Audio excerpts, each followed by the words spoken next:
సమస్య ఏదైనా విషయం ఎలాంటిదైనా తెరలు పొరలు లేకుండా ఉన్నది ఉన్నట్లుగా point to point to the point analysis తో మీ ముందుకు వచ్చాను నేను Eshwar. Welcome to clear cut.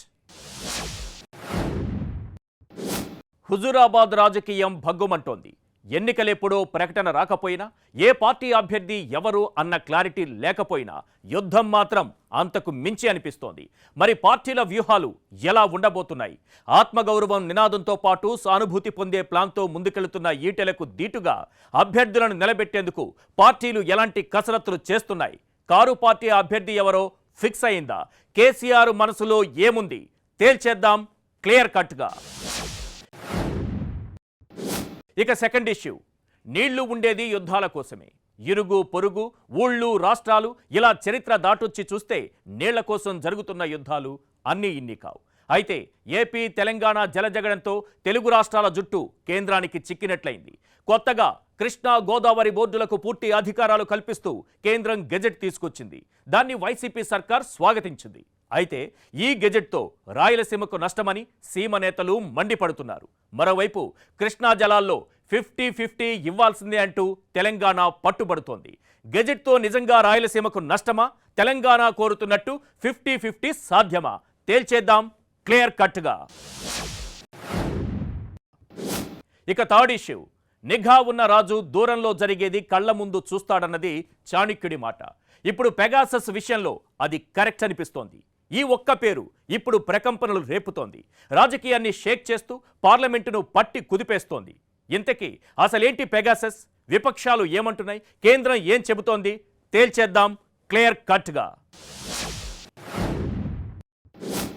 పేలుతోన్న మాటలు, క్షణ క్షణానికి మారుతోన్న పరిణామాలు హుజూరాబాద్ రాజకీయాన్ని వేడెక్కిస్తున్నాయి. నోటిఫికేషన్ వచ్చింది లేదు, ఎన్నికలు ఎప్పుడో తెలిసింది లేదు. కానీ అంతలోనే సమరం సెగ పుట్టిస్తోంది. అన్ని పార్టీలు రాజకీయ రణక్షేత్రంలోకి దిగేశాయి. ఎత్తులకు పై ఎత్తులు, వ్యూహ ప్రతివ్యూహాలు కనిపించడం లేదు. కానీ పార్టీల మధ్య చిన్నపాటి యుద్ధమే మొదలైంది. ఎన్నికలు ఎప్పుడు వస్తాయో తెలియకపోయినా హుజూరాబాద్లో అడుగు పెడితే రాజకీయ వేడి తగలడం ఖాయం.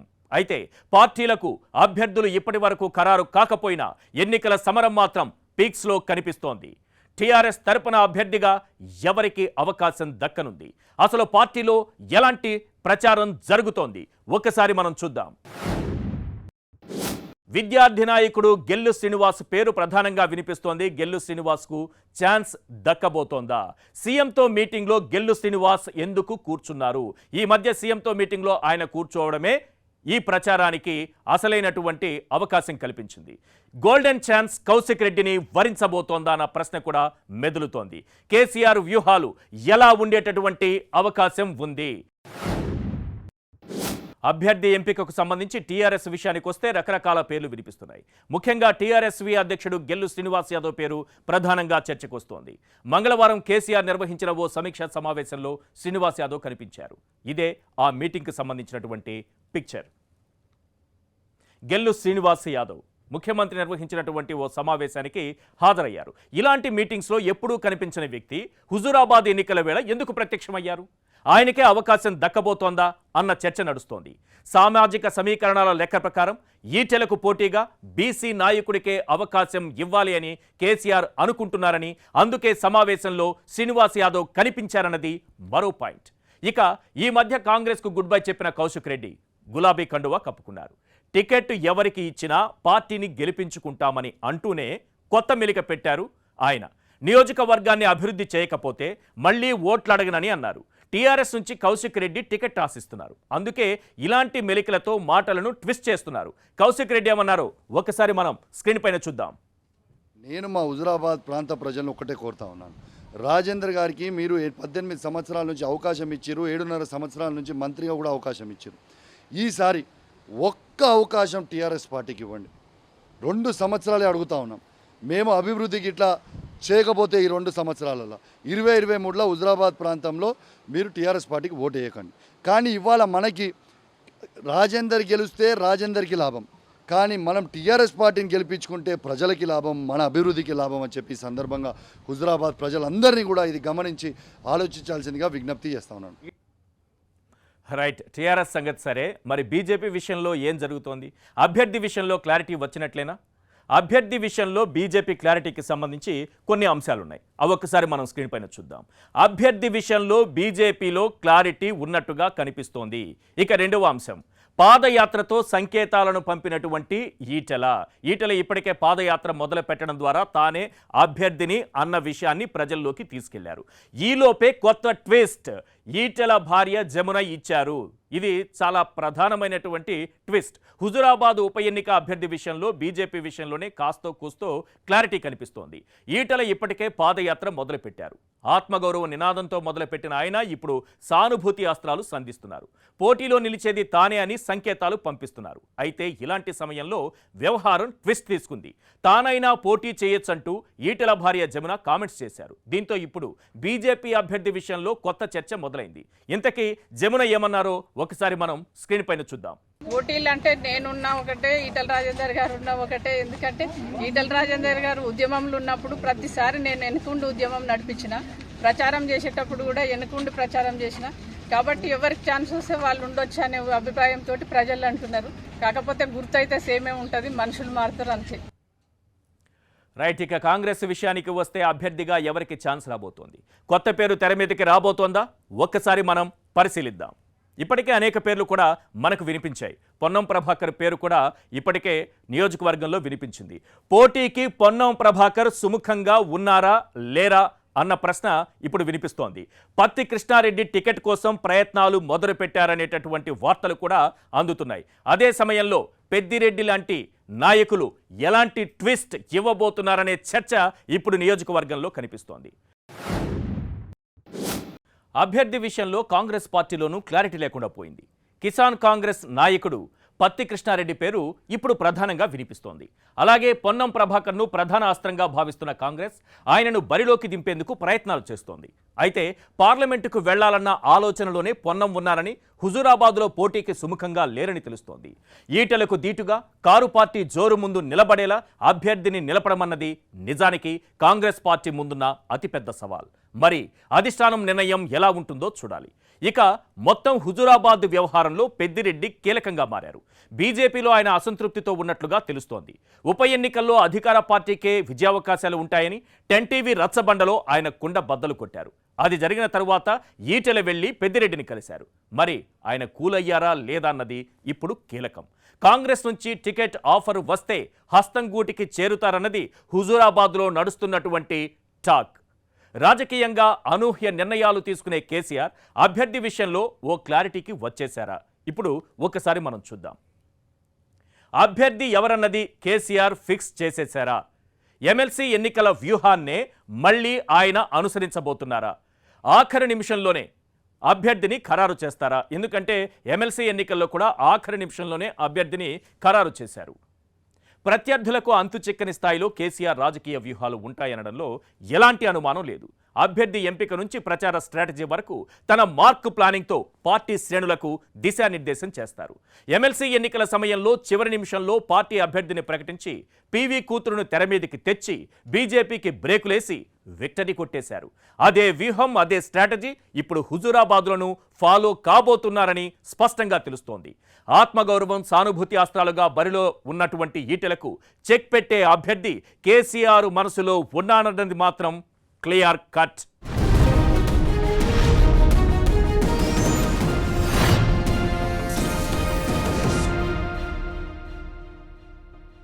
గట్టుకాడ నీళ్లకాడ ఊళ్లలో పంచాయతీ ఎంత సహజమో రాష్ట్రాల మధ్య కూడా అంతే సహజం.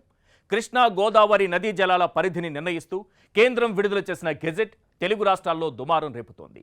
చిత్ర విచిత్రమైన నిబంధనలు విధించింది. అన్నీ మనవే కానీ అనుమతి మాత్రం కేంద్రం నుంచి రావాలి అన్నట్లుగా కండిషన్స్ ఉన్నాయి. గెజెట్తో మనకు తీవ్ర నష్టం జరుగుతుందని తెలంగాణ సర్కారు విరుచుకుపడుతోంది. ఏపీ సర్కారు మాత్రం కక్కలేక మింగలేక అన్నట్లు మాట్లాడలేని పరిస్థితుల్లో ఉంది. నిజానికి ఒక రకంగా 2 రాష్ట్రాల నదీ జలాల హక్కులను గెజెట్ పేరుతో కేంద్రం కాలరాసినట్లే. మరి గెజెట్తో ఇప్పుడు కొత్త అనుమానాలు వస్తున్నాయి. అవేంటో ఒక్కసారి మనం స్క్రీన్ పైన చూద్దాం. రాయలసీమ ప్రాజెక్టులకు గెజెట్ గొడ్డలి పెట్టు కాబోతోందా? మరో అంశం, సీమలో నీళ్లు ఇకపై సెగలు పుట్టించబోతున్నాయా? ఏపీ సర్కార్ గెజెట్ను ఎందుకు స్వాగతించింది? మైసూరారెడ్డి చెప్పినట్లు సీమ లిఫ్ట్కు ఇది అడ్డంకి కాబోతోందా? ఇలాంటి ప్రశ్నలు అనేకమున్నాయి. కేంద్రం తీసుకొచ్చినటువంటి గెజెట్ను స్వాగతించే ముందు సీఎం జగన్ రాయలసీమ ప్రాజెక్టుల గురించి ఆలోచన చేయలేదంటూ మాజీ మంత్రి మైసూరారెడ్డి విమర్శలు గుప్పించారు. కృష్ణా జలాల వివాదం ఏపీ సమగ్రతకు మంచిది కాదని, ఇద్దరు సీఎంలు రాజకీయ లబ్ధి కోసమే ఘర్షణ పడుతున్నారని అన్నారు. రాయలసీమ ప్రాజెక్టులకు చట్టబద్ధత కల్పించాలని డిమాండ్ చేశారు. ఇంకా మైసూరా ఏమన్నారో ఒకసారి మనం స్క్రీన్ పైన చూద్దాం. ఆహ్వానించే ముందు కొంచెం ఆలోచన చేసి ఉండాల్సింది. గ్రేటర్ రాయలసీమ కూడా ఆంధ్రప్రదేశ్లో అంతర్భాగము, వారి పరిస్థితిని దృష్టిలో పెట్టుకొని అది ఆహ్వానించింటే బాగుండేది. అది కూడా తెలంగాణకే కాబట్టి దాదాపు 71 టీమ్స్లు బీమా కింద అయితేనేమి, తర్వాత 35 టీమ్స్లు కర్ణాటక మహారాష్ట్ర పోయిన భాగం అయితేనేమి, ఈ 14 టీఎంసీలు హైదరాబాద్కి ఇచ్చినట్టేమి, అవన్నీ కృష్ణా నదిలో నిండే నీళ్ళే తెలంగాణ ప్రాజెక్ట్ కోసం ఇవ్వడం జరిగింది. ఇటువంటి విషయాలన్నింటినీ తెలంగాణ ప్రభుత్వ దృష్టికి కానీ, అధికార యంత్రాంగానికి కానీ, ఎవరికో ముఖ్యమంత్రులతో కానీ చర్చించుకొని పరిష్కారం చేసుకొని చట్టబద్ధత కల్పించితే మంచిగా ఉండేది. కానీ అటువంటి పని ఇంతవరకు చేయలేదు. ఎడమ విద్యుత్ కేంద్రం అయితే పీక్ అవర్స్లో ఎప్పుడైనా డిమాండ్ ఉన్నప్పుడు ఎలక్ట్రిసిటీ విద్యుత్ కేంద్రం విడుదల చేసిన గెజెట్లో రాయలసీమ ఎత్తిపోతలకు చోటు దక్కలేదు. అంటే ఆ ప్రాజెక్టు ఉనికిని కేంద్రం గుర్తించలేదన్నమాట. ఇది ఏపీకి షాక్ కలిగించే అంశమే. మరి ఎందుకు గెజెట్ను స్వాగతిస్తున్నామని సీఎం చెబుతున్నారన్నది రాయలసీమ వాదుల ప్రశ్న. ఇది ఒక రకంగా తమ ప్రాంతానికి తీవ్ర నష్టం చేకూరుస్తుందని, గెజెట్ మీద తీవ్ర వ్యతిరేక వస్తుందని వారంటున్నారు. మరోవైపు ట్రైబ్యునల్ కాల పరిమితిని పొడిగిస్తూ కేంద్రం నోటిఫికేషన్ జారీ చేసింది. ఆ విషయాలు ఒక్కసారి మనం స్క్రీన్ పైన చూద్దాం. కృష్ణా ట్రైబ్యునల్ కాల పరిమితి ఏడాది పాటు పెంపు. తెలంగాణ డిమాండ్పై ఏమీ తేల్చని కేంద్రం. మరి ఇప్పుడు జలజగడం ఏ మలుపు తీసుకోబోతోంది అనే ప్రశ్న మొదలవుతోంది. కృష్ణా ట్రైబ్యునల్ కాల పరిమితిని 2021 ఆగస్టు 1 నుంచి మరో ఏడాది పాటు పొడిగిస్తూ కేంద్ర జలశక్తి శాఖ నోటిఫికేషన్ జారీ చేసింది. గతంలో ఉమ్మడి ఏపీ, కర్ణాటక, మహారాష్ట్ర మధ్య కృష్ణా జలాల పంపిణీ కోసం 2004లో ఈ ట్రైబ్యునల్ ఏర్పాటైంది. ఆ తరువాత రాష్ట్రాల మధ్య జలజగడం ఫుల్ స్టాప్ పడకపోవడంతో, ఈలోపు ఆంధ్రప్రదేశ్ రాష్ట్ర విభజన జరగడంతో దాని కాలపరిమితి పెంచుకుంటూ వచ్చారు. ఇప్పటికీ ఎటూ తెగకపోవడంతో కాలపరిమితి మరో ఏడాది పొడిగించింది. ఇక కొత్త ట్రైబ్యునల్ ఏర్పాటు చేయాలని తెలంగాణ సర్కార్ చేస్తున్న డిమాండ్పై కేంద్రం ఏమీ తేల్చలేదు. ఇప్పుడు తెలంగాణ సర్కార్ కృష్ణా జలాల్లో 50-50 కావాల్సిందే అంటూ పట్టుబడుతోంది. ఈ వ్యవహారం ఇప్పట్లో తేలదన్నది కృష్ణమ్మ ఎరిగిన సత్యం. సరే, ఆ విషయాన్ని పక్కన పెడదాం. ఇప్పుడు బోర్డు పరిధిలోకి ప్రాజెక్టులన్నీ వెళ్లడంతో తెలంగాణకు తక్షణం జరిగేటటువంటి నష్టమేంటో కూడా ఒకసారి మనం స్క్రీన్ పైన చూద్దాం. తెలుగు రాష్ట్రాలకు ఉమ్మడిగా 811 టీఎంసీలపై అధికారం ఉంది. ఇక రెండవ అంశం, ఏపీకి 811లో 512 టీఎంసీలు, తెలంగాణకు 299 టీఎంసీలు కేటాయించారు. సగం సగం కావాలంటూ ఇప్పుడు తెలంగాణ సర్కార్ పట్టుబడుతోంది. మరిప్పుడు 299 టీఎంసీలకే తెలంగాణ పరిమితం కావాలా? నీటి కేటాయింపులు లేనటువంటి ప్రాజెక్టుల పరిస్థితి ఏంటి? అలాగే 6 నెలల్లో కొత్త ప్రాజెక్టులకు అనుమతులు సాధ్యమా? ఇలాంటి ప్రశ్నలు అనేకం వస్తున్నాయి. బచావత్ ట్రైబ్యునల్ ప్రకారం 811 టీఎంసీల కృష్ణా జలాలపై తెలుగు రాష్ట్రాలకు అధికారం ఉంది. దీనికి సంబంధించి 512 టీఎంసీలను ఏపీకి, 299 టీఎంసీలను తెలంగాణ పంచుకునేలా 2015లోనే తాత్కాలిక ఒప్పందాలు జరిగాయి. అయితే 811 టీఎంసీల్లో సగం సగం కావాలని, కొత్త ట్రైబ్యునల్ ఏర్పాటు చేయాలని తెలంగాణ ఎప్పటి నుంచో డిమాండ్ చేస్తోంది. అయితే ఇప్పుడు ప్రాజెక్టులన్నీ కేంద్రం పరిధిలోకి వెళ్లడంతో 299 టీఎంసీలతోనే సరిపెట్టుకోవాల్సినటువంటి పరిస్థితి. అదే సమయంలో కేటాయింపులు జరగని ప్రాజెక్టులు, అనుమతులు లభించిన ప్రాజెక్టుల పరిస్థితి ఏంటన్న ప్రశ్నలు కూడా మిగిలే ఉన్నాయి. పిట్టపోరు పిల్లి తీర్చినట్లయింది వ్యవహారం. రాజకీయమో, రగడ మిగిల్చినటువంటి ప్రభావమో ఇప్పుడు కేంద్రం చేతుల్లోకి సమస్తం వెళ్ళిపోయింది. ఇది 2 రాష్ట్రాలకు నష్టం జరిగే విషయమే. అందుకే ఇద్దరు సీఎంలు కూర్చొని చర్చించుకుంటే సమస్యకు పరిష్కారం లభిస్తుందన్నది క్లియర్ కట్.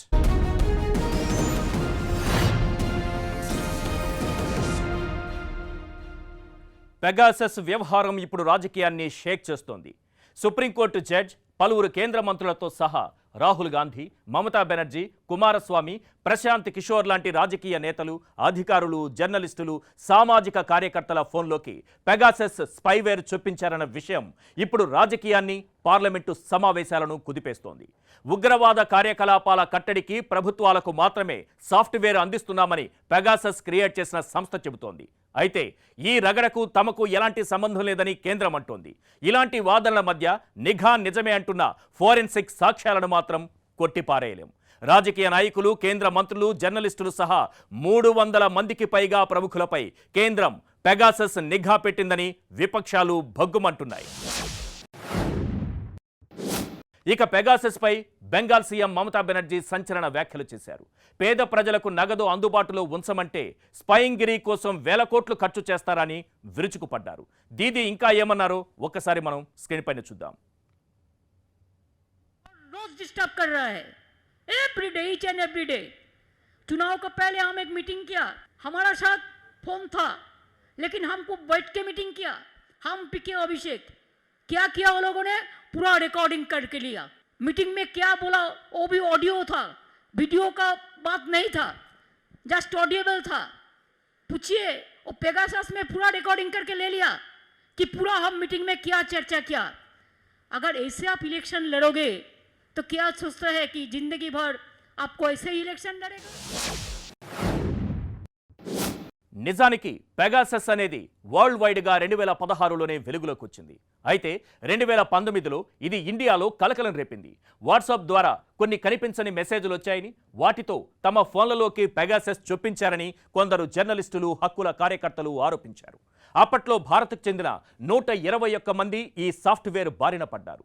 దీని వెనుక ప్రభుత్వానికి చెందిన నిఘా వర్గాల ప్రమేయం ఉండొచ్చని అప్పట్లో అభిప్రాయాలు వినిపించాయి. అసలు ఏంటి పెగాసస్? ఒక్కసారి ఫోన్లోకి ఎంటర్ అయితే ఎలాంటి ప్రమాదం ఉంటుందో ఓసారి స్క్రీన్ పైన చూద్దాం. ఫోన్ హ్యాకింగ్లో పెగాసస్ అన్నది అల్టిమేట్ స్పైవేర్. ఇక రెండో అంశం, ఏ మాత్రం అనుమానం రాకుండా ఫోన్లోకి వచ్చేస్తుంది. ఒక్కసారి వచ్చేసిందంటే ప్రతి సమాచారంపై నిఘా ఉంటుంది. ఫోన్ హ్యాకింగ్కు పెగాసస్ను మించినటువంటి స్పైవేర్ లేదు అన్నది నిపుణుల మాట. ఫోన్ను హ్యాక్ చేస్తే విధానం తెలిస్తే కళ్ళు బైర్లు కమ్ముతాయి. అసలు యూజర్కు తన ఫోన్ హ్యాక్ అయినట్లు ఎలాంటి అనుమానం కూడా రాదు. ఒక్కసారి పెగాసస్ ఫోన్లో ఇన్స్టాల్ అయిందంటే అందులోని ప్రతి సమాచారంపై నిఘా వేయొచ్చు. వాట్సాప్ ద్వారా పంపించేటటువంటి ఎండ్ టు ఎండ్ ఎన్క్రిప్టెడ్ మెసేజ్లను కూడా చూడొచ్చు. ఈ పెగాసస్ మెసేజ్లను రీడ్ చేయగలదు, కాల్స్ ట్రాక్ చేయగలదు. యాప్స్లో user activity, location data, video కెమెరాలు, మైక్రోఫోన్లో మాట్లాడే మాటలు, ఇలా ప్రతి సమాచారాన్ని పెగాసస్ ద్వారా తెలుసుకోవచ్చు. ఈరోజు పెగాసస్ లాంటిదే చూసుకుంటే కనుక పెగాసస్ మన ఫోన్లోకి వస్తే పూర్తిగా ఫోన్ మీద కంట్రోల్ తీసుకుంటుంది. అంటే మీ front camera, back camera access తీసుకుంటుంది. అలాగే మీ మైక్రోఫోన్ యాక్సెస్ చేయగలుగుతుంది. మీ ఇంటర్నల్ స్టోరేజ్ మెమరీ కార్డులో ఉండే ఫొటోస్, వీడియోస్ అన్నిటినీ కూడా కాపీ చేసి హ్యాకర్కి పంపించగలుగుతూ ఉంటుంది. అంటే ఫిజికల్గా మీ ఫోన్ మీ చేతిలో ఉంటుంది, కానీ మీకు తెలియకుండా ఇంకొక వ్యక్తి వేరే దగ్గర నుంచి ఆపరేట్ చేయడానికి స్కోప్ ఉంటుంది. సేమ్ అదే పద్ధతిలో ఈరోజు మీరు ఏదన్నా పొరపాటున అభ్యంతరకరమైన లేకపోతే ప్రమాదకరమైన అప్లికేషన్స్ మీ ఫోన్లో ఇన్స్టాల్ చేస్తే తెలిసి తెలియక అలాంటివి కూడా మీ ఫోన్ మీద కంట్రోల్లో మీకు తెలియకుండా తీసుకొని నిరంతరం స్పై చేసే అవకాశం అనేది ఉంటుంది. అందుకనే అప్లికేషన్స్ ఫోన్లో ఇన్స్టాల్ చేసేటప్పుడు కేవలం ట్రస్టెడ్ సోర్సెస్ అంటే గూగుల్ ప్లే స్టోర్లో లేకపోతే యాప్ స్టోర్ నుంచో డౌన్లోడ్ చేసుకోవాలి తప్పించేసి వెయిట్ని పడితే వాటిని ఇన్స్టాల్ చేయకూడదు. అలాగే ఏవైనా ప్రమాదకరమైన లింకులు వస్తే కనుక అది తెలిసిన వారి నుంచి వచ్చినా కూడా ఎట్టి పరిస్థితుల్లో క్లిక్ చేయకూడదు. ఎందుకంటే ఆ లింకులు స్పామీ కావచ్చు, వాటి ద్వారా ఫోన్ను హ్యాక్ అయ్యే స్కోప్ ఎక్కువగా ఉంటుంది. కాలం మారుతుంది, ప్రభుత్వాలు మారుతున్నాయి. నిఘాకు సంబంధించి ట్రెండ్ మారుతోందే తప్ప స్పై చేయడం మాత్రం ఆగడం లేదు. ఇంతకీ ఎప్పుడెప్పుడు ఏం జరిగిందో కూడా ఒక్కసారి మనం పరిశీలిద్దాం. ఇందిరాగాంధీ కాలంలోనూ ఇలాంటి ఆరోపణలు వినిపించాయి. ఆ తర్వాత 1988లో రామకృష్ణ హెగ్డే మీద, 1990లో ఫోన్ ట్యాపింగ్ అంటూ చంద్రశేఖర్ ఆరోపణలు చేశారు. ఇప్పుడు పెగాసస్ అంటూ కలకలం రేగింది. ప్రత్యక్ష నిఘా, ఆ తర్వాత ఫోన్ ట్యాపింగ్, ఇప్పుడు స్పైవేర్. పేర్లు మారుతున్నాయి తప్ప విధానం మారడం లేదు. ఎమర్జెన్సీకి ముందు విపక్ష నేతలపై నిఘా పెట్టారని ఇందిరాగాంధీ మీద ఆరోపణలు వినిపించాయి. ఇక 1988లో 50 మంది సహోద్యోగులతో పాటు ప్రత్యర్థులపై ఫోన్ ట్యాపింగ్కి ఆదేశాలు జారీ చేశారన్న ఆరోపణలు రాగా అప్పటి కర్ణాటక ముఖ్యమంత్రి రామకృష్ణ హెగ్డే తన పదవికి రాజీనామా చేశారు. 1990లో కాంగ్రెస్ సర్కార్ తనతో పాటు 27 మంది రాజకీయ నాయకుల ఫోన్లను అక్రమంగా ట్యాపింగ్ చేస్తోందని మాజీ ప్రధాని చంద్రశేఖర్ ఆరోపించారు. మొన్నటికి మొన్న ఓటుకు నోటు కేసుకు సంబంధించి రచ్చ జరిగినప్పుడు ఫోన్ ట్యాపింగ్ వ్యవహారం రచ్చకు దారితీసింది. అసలు అధికారికంగా ఫోన్ ట్యాపింగ్ చేయవచ్చా కేంద్ర ప్రభుత్వం కానీ ఇతరులు కానీ? ఒకసారి మనం స్క్రీన్ పైన చూద్దాం. 10 సంస్థలకు మాత్రమే ఆ అధికారం ఉంది. అయినంత మాత్రాన ఫోన్ ట్యాపింగ్ అంత ఈజీనా? ఎవరెవరి నుంచి ఎలాంటి అనుమతులు తీసుకోవాల్సి ఉంటుంది? ఫోన్ కాల్స్ రికార్డు చేయడం లేదా ఇంటర్సెప్ట్ చేసే అధికారం కేంద్రం 10 సంస్థలకు ఇచ్చింది. వీటిలో IB, CBI, ED, NCB, CBDT, DRI, రా, director of signal intelligence, Delhi police commissionerate ఉన్నాయి. రాష్ట్రాల విషయంలో రాష్ట్ర పోలీసు శాఖకు ఫోన్లను ఇంటర్సెప్ట్ చేసే అధికారం ఉంటుంది. ఫోన్ ట్యాపింగ్ చేయాలంటే కేంద్ర హోంశాఖ అనుమతి ఉండాలి. అలాంటిది ఇప్పుడు పెగాసస్ వ్యవహారానికి సంబంధించి కేంద్రం తమకేం సంబంధం లేదనడం ఏంటని విపక్షాలు తీవ్రస్థాయిలో ఆరోపణలు గుప్పిస్తున్నాయి. రైట్, ఎన్ని ట్యాపింగులు జరుగుతున్నాయి ఈ దేశంలో ఒక్కసారి చూద్దాం. నెలకు 9,000 వరకు ఫోన్ల ట్యాపింగ్కు కేంద్రం ఆదేశం. మన్మోహన్ ప్రధానిగా ఉన్నప్పుడు ట్యాపింగ్ రగడ జరిగింది. మరి నిజాలు తెలియాలంటే ఇప్పుడు ఏం చేయాలి? పెగాసస్ వ్యవహారంపై పార్లమెంటరీ కమిటీ విచారణ చేపట్టనుంది. కాంగ్రెస్ ఎంపీ శశి థరూర్ అధ్యక్షతన కమిటీ విచారణ చేయబోతోంది. ఇక ఇండియాలో అక్రమ నిఘాకు అవకాశమే లేదంటున్న కేంద్రం పెగాసస్ లేవనెత్తుతోన్న ప్రశ్నలన్నింటికీ సూటిగా స్పష్టంగా ఆన్సర్ చేయాలి. అయితే ఒకటి మాత్రం నిజం, గతంలో జరిగింది ఇప్పుడు జరుగుతోంది, భవిష్యత్తులోనూ ఇలాంటివి జరగడం క్లియర్ కట్.